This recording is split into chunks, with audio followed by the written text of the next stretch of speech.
What will Rob's legacy be? Well, look, taking away from the fact that this is a truly, as you said, it's a harrowing story, and even if it wasn't out of Hollywood, this is something that is the stuff of nightmares, and it's a Netflix show that is waiting to be made, and unfortunately, that's the way that this will go.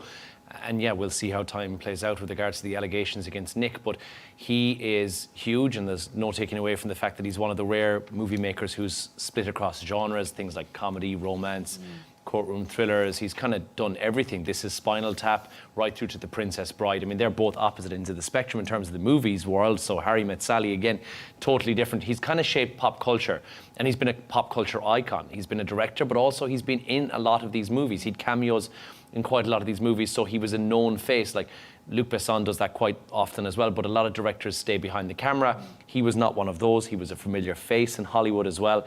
And he was passionate. He's been described by friends and by family members as a decent human being.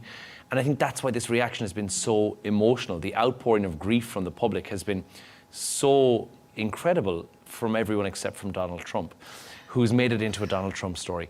But I mean, and this is what the administration does, and he's posted on Truth Social. You know, and I will get the quote on this, but he did say along the lines that he was, you know, that he was deranged in terms of his dislike for the Trump administration. And I don't want to directly quote it and get it potentially wrong, but Donald Trump has somehow managed to make this into a Donald Trump-oriented story, say that he had Trump derangement syndrome, sometimes referred to as TDS. He was known to have driven people crazy by his raging obsession of President Donald J. Trump, and he obviously had paranoia.